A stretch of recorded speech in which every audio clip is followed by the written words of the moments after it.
잠깐 잘 쉬었어요? 아까 조금 자운이 많이 났었죠? 죄송해요. 이제 임금의 쟁점이랑 임금 격차까지 공부했고, 이제 세 번째 임금 관리의 3요소. 임금 관리 3요소 같은 경우에는 인적 자원 관리에서 자세하게 공부했었죠. 개념. 임금 관리에는 임금 수준, 그 다음에 임금 체계, 임금 형태로 분류한다. 그래서 임금 수준의 개념, 그 다음에 임금 수준의 장점과 단점, 그 다음에 임금 체계에 대해서 개념, 그 다음에 장점과 단점에 대해서 공부했었고, 그 다음에 임금 형태에 대한 개념, 그 다음에 장점과 단점 이렇게 정리했었었죠. 그럼 이제 오늘 이제 간단하게 정리하고 지나가도록 할게요. 그럼 이 페이지에 보시면 임금 체계가 나오죠. 임금 체계, 제일 처음에 이제 임금 체계의 의미와 기능, 이것만 정리하도록 할게요.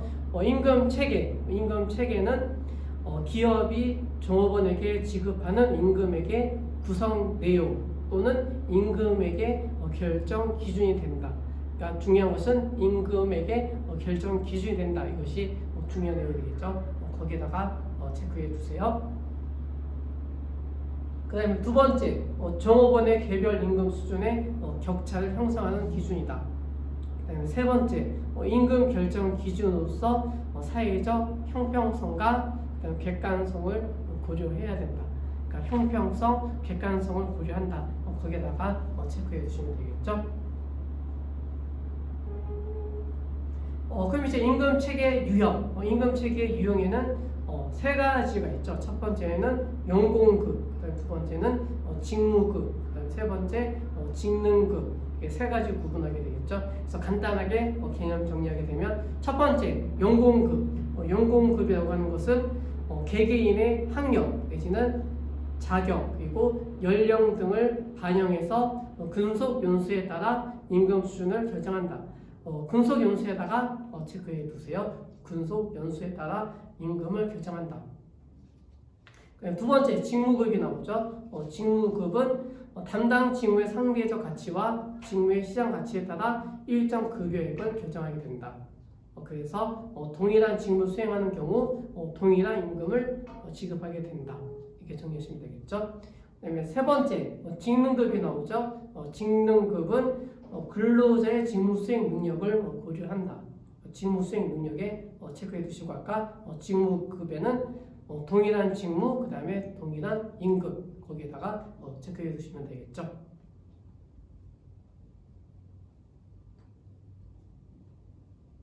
그 다음에 이제 임금 형태가 나오죠. 임금 형태.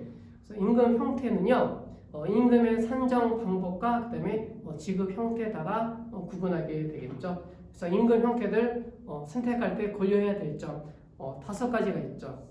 첫 번째는 노동력에 상응하는 적절한 방법을 적용해야 되고, 두 번째는 임금 산정과 지급 방법이 간편해야 된다. 세 번째, 작업 성과 그리고 능률 향상에 공정하게 결정하고 지급되어야 된다. 그 다음에 네 번째는 종업원의 생활 안정과 노동력의 재생산에 적절한 임금을 산정한다. 그 다음에 다섯 번째는 노사 간의 신뢰가 가질 수 있도록 선택하고 운영에 중점을 둔다. 이것이 임금 형태가 되겠죠. 임금 형태를 결정할 때 고려해야 된다. 그 다음에 이제 임금 형태의 유형. 임금 형태의 유형은 두 가지로 구분하게 되겠죠. 고정급제, 그 다음에 변동급제로 구분하게 됩니다. 그 다음에 이제 우리가 이제 오늘 공부할 내용 이제 연봉제에 대해서 아셔야 되겠죠. 연봉제에다가 체크해 두세요. 그럼 이제 연봉제가 뭐냐? 개념 아셔야 되겠죠. 개념은요, 종업원이 1년간 받을 수 있는 총액 임금 제도이다.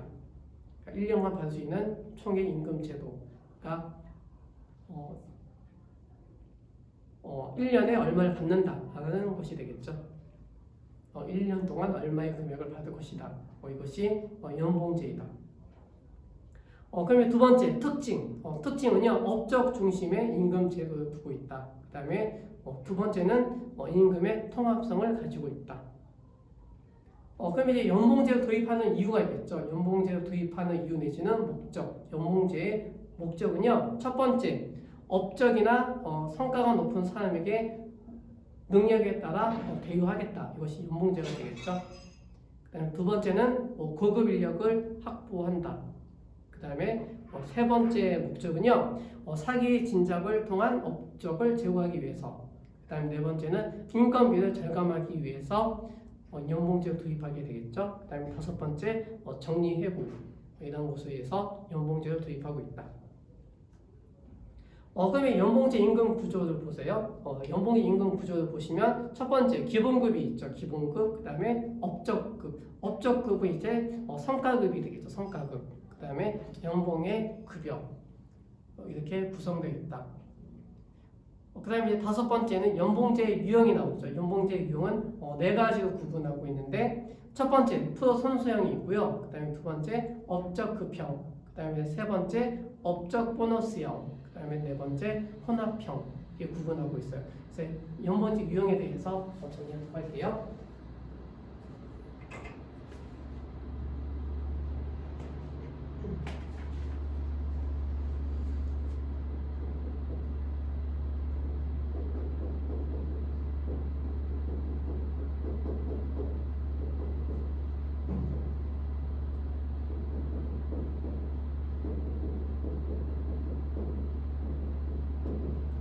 첫 번째 이제 프로 선수형이 있죠. 프로 선수형은요.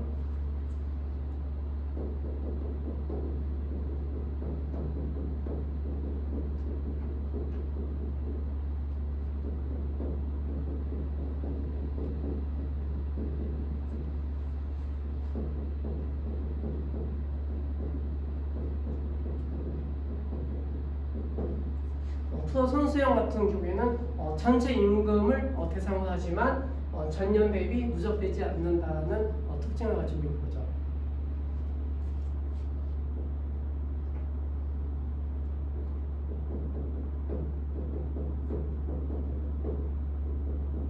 그래서 일반적인 이제 프로 선수형, 그리고 뭐 야구 선수, 그다음에 축구 선수 뭐 손흥민이라든지 아니면 야구 선수 유현진 선수 있죠. 그다음에 배구 선수의 김연경 선수 이런 선수들은 연봉제를 받고 뛰고 있는 선수들이 되겠죠. 이런 것이 프로 선수형 연봉제가 되겠죠. 그다음에 이제 업적급형이 있죠. 업적급형은요.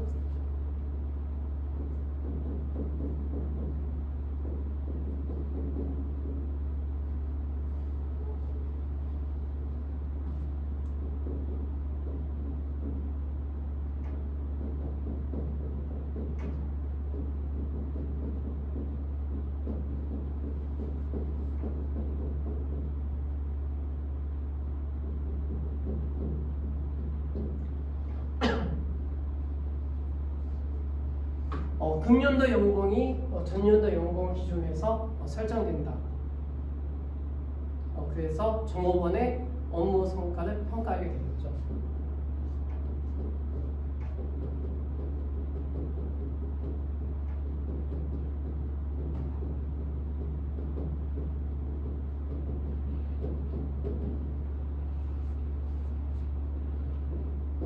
그 다음에 세 번째는 업적 보너스형이겠죠.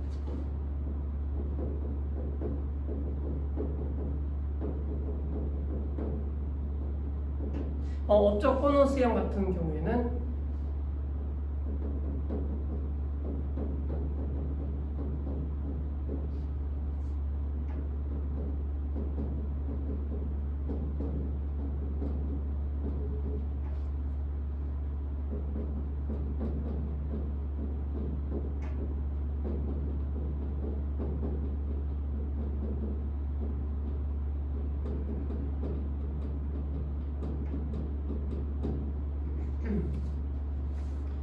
연봉 가운데 일부에 한해서 비누적적 방법으로 임금을 지급한다. 이것이 업적 보너스형이 되겠죠.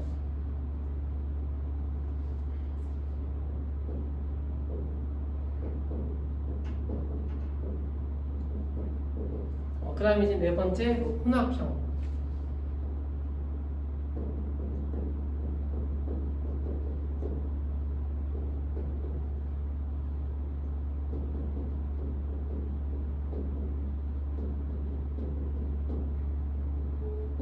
그래서 혼합형 같은 경우에는 업적 극형 플러스 업적 보너스 형 이렇게 정리할 수가 있겠죠.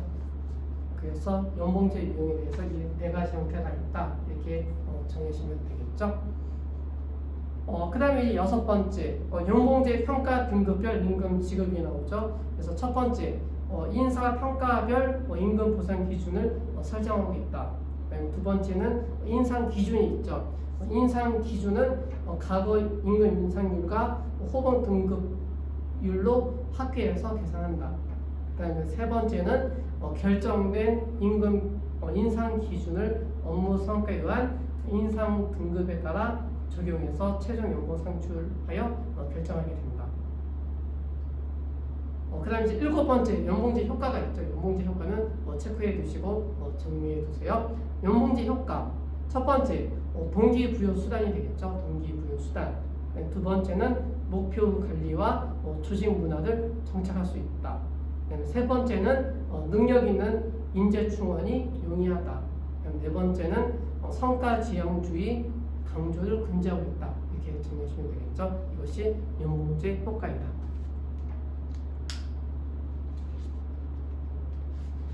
이렇게 해서 이제 임금 체계, 임금 형태까지 정리했고 이제 임금 수준. 임금 수준을 보시면 이제 임금 수준의 결정 요인을 보시면 임금 수준. 임금 수준은요 임금액 또는 임금률의 크기를 의미하겠죠. 그래서 임금 총액 수준, 그다음에 개별 임금 수준, 초임금 수준 이렇게 구분하고 있죠. 그래서 임금 총액을 저원수 나눈 1인당 평균 임금 수준을 나타내는 개념이다. 이렇게 정리하시면 되겠죠. 그 다음에 두 번째 생계비가 나오죠. 생계비 같은 경우에는 아까 근로자 입장이 되겠죠. 근로자라고 메모해 두세요.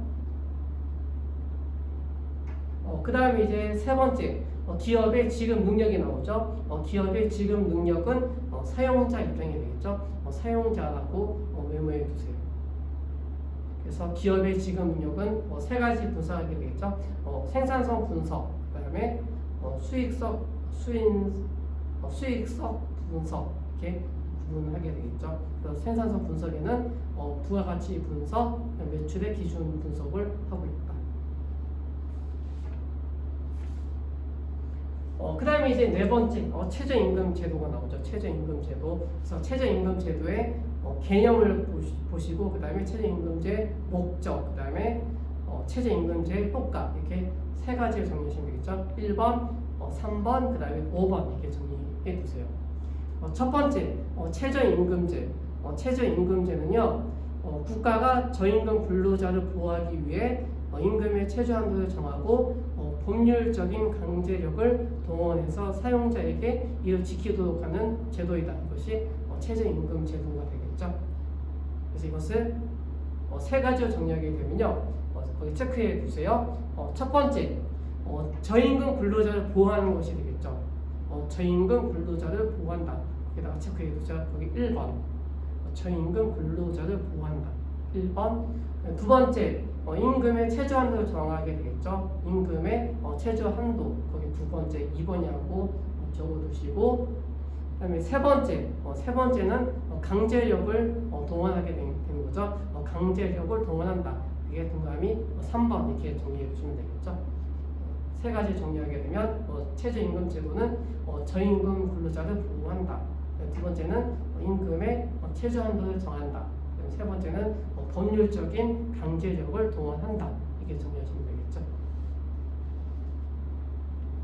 그 다음에 2번 우리나라 최저임금제 연도별 이렇게 정리되어 있는데 읽어보시면 될 것 같고요. 그 다음에 세 번째 최저임금제의 목적이 나오죠. 최저임금제의 목적은 고환노동의 방지, 그러니까 어려운 노동의 방지를 하기 위해서 최저임금제를 두고 있다. 두 번째는 근로자 간의 조직을 발전시킨다. 세 번째는 산업 평화를 촉진하기 위해서 최저임금 제도를 두고 있다. 이렇게 정리하시면 되겠죠. 그 다음에 이제 다섯 번째 최저임금제 효과가 나오죠. 최저임금제 효과는 긍정적인 효과와 부정적인 효과가 나오게 되겠죠. 긍정적인 효과 첫 번째 저임금과 임금 격차를 해소할 수 있다. 두 번째는 소득 분배에 효과가 있다. 세 번째 노동쟁의의 방지 역할을 한다. 그다음에 네 번째, 기업의 공정 경쟁을 유도할 수 있다. 다섯 번째, 양질의 노동력을 확보할 수 있다. 그다음에 여섯 번째, 기업의 공정 경쟁을 유도할 수 있다. 그다음에 일곱 번째, 생산 구조의 고도화를 촉진할 수 있다. 그다음에 마지막으로 사회복지 정책의 기초가 된다. 이게 이러한 긍정적인 효과가 있죠. 반면에 이제 부정적인 효과를 보시면 고용 감소 효과가 되겠죠. 그러니까 사람 뽑는 것이 감소한다. 그다음에 두 번째, 영세 기업의 도산 우려가 생기게 된다. 그러니까 작은 기업 같은 경우에는 최저 임금을 정하게 되면 임금을 많이 지급할 수가 없잖아요. 그래서 문제가 발생할 수 있겠죠. 그래서 지금도 이제 사회적 문제가 될 수 있죠. 최저 임금 제도에 부정적인 효과가 발생할 수가 있고, 그다음에 세 번째, 중소기업의 경쟁력이 약화된다.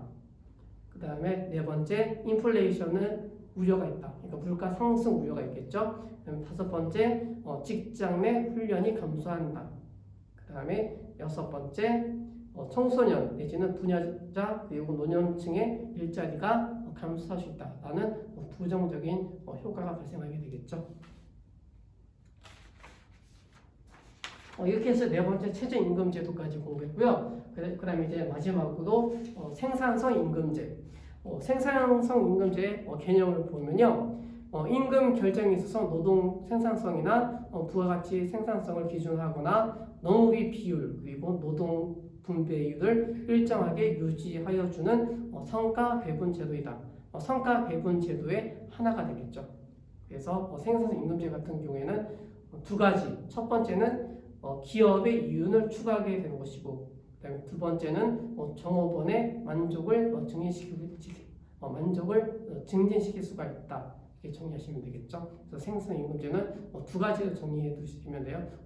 고딕체에 되어 있는 거, 그래서 기업의 이윤 추구, 그다음에 두 번째 종업원의 만족 증진 이렇게 정리하시면 되겠죠. 그럼 이제 두 번째, 생산성 임금제 도입의 전제 조건이 나오죠. 다섯 가지를 정리하고 있는데, 첫 번째, 한 나라의 물가 상승 요인의 원인을 정확히 분석하고 파악하는 것을 전제로 한다. 두 번째, 물가가 안정되어 임금 인상을 하였을 때 인플레이션은 유발하지 않는다는 전제. 그다음에 세 번째 전제는요, 실시하는 연도의 근로자 임금 그 자체의 적정성 여부를 명백히 하는 전제를 한다.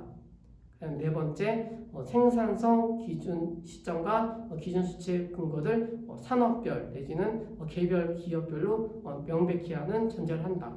그다음 다섯 번째, 생산성을 모든 산업 내지는 업종별 개별 기업별로 할 것인가 확정하는 전제. 이러한 것이 생산성 임금 도입하는데 전제 조건이 된다. 그럼 이제 생산성 임금제 도입의 여러 방식이 있겠죠. 그래서 네 가지로 정리하고 있는데, 첫 번째, GM 방식이 나오죠. GM 방식. 그다음에 두 번째, 스켈론 플랜. 그다음에 세 번째, 럭커 플랜. 네 번째, 소득 정책. 첫 번째 GM 방식을 보시면요, 임금과 물가를 자동적으로 연결시켜주는 생계비 에스컬레이터 조항과 임금과 생산성을 연결시킨 연차 임금 인상 조항을 단체 협약에 포함함으로써 시작된 방식. 이것이 GM 방식이 되겠죠. 그래서 GM 방식은 밑에 식이 나와 있죠. 임금 인상률은 물가 상승률, 그다음에 노동 생산성 상승률, 그다음에 농업비 상승률 이런 것을 고려하는 것이 되겠죠. 두 번째 스켈론 플랜. 스켈론 플랜은 이제 지난 시간에 경영 창구에 있어서 이윤 배분 제도로서 공부했었죠. 내용을 정리하게 되면 개별 기업의 생산액에 대한 농업비 표준 비율을 고정시켜 놓고 생산성의 형상에 따라 농업의 비율이 저하는 경우 표준 비율과 실제 비율 사이에 발생하는 일정 비율을 임금에 추가해주는 방식. 스켈론 플랜 같은 경우에는 임금 총액은 생산액 곱하기 농업비 비율로 구한다. 이렇게 정리하면 되겠죠. 스켈론 플랜 체크해 주시고요. 그 다음에 세 번째 럭커 플랜. 럭커 플랜은요, 부가가치에 대한 농업의 비율을 일정하게 유지하도록 하기 위한 임금 방식이다. 그래서 임금 총액은 부가가치 곱하기 노동 분배율로 정한다. 그 다음에 이제 네 번째, 소득 정책이 나오죠. 소득 정책은요, 정부의 임금 정책에 따라 하는 것이 되겠죠. 그래서 임금 상승과 물가 상승의 악순환을 제거하기 위해서 소득 정책을 두고 있다. 그 다음에 네 번째 문제점이 나오죠. 이제 문제점. 네 가지 문제점이 있는데 첫 번째 기업 간의 노동 생산성 상승률이 어느 정도 평준화되어 있음을 전제하고 있다. 두 번째 생계비 에스컬레이터 조항의 필요성. 세 번째 노동 분배율을 부정하고 있다. 그다음에 네 번째 노동 생산성의 측정 방법과 측정치의 신뢰성 문제가 있다. 이런 문제점을 정리해 두시면 돼요. 그래서 중요한 내용은 임금의 쟁점 보셔야 되겠죠. 그다음에 임금 격차, 그다음에 최저임금제 이렇게 살펴보시면 되겠죠. 그래서 임금 관리에서는 아까 연봉제 있었죠. 연봉제만 체크해 두시고 잘 정리해 두시면 돼요. 여기까지 정리하고 책 정리하도록 할게요.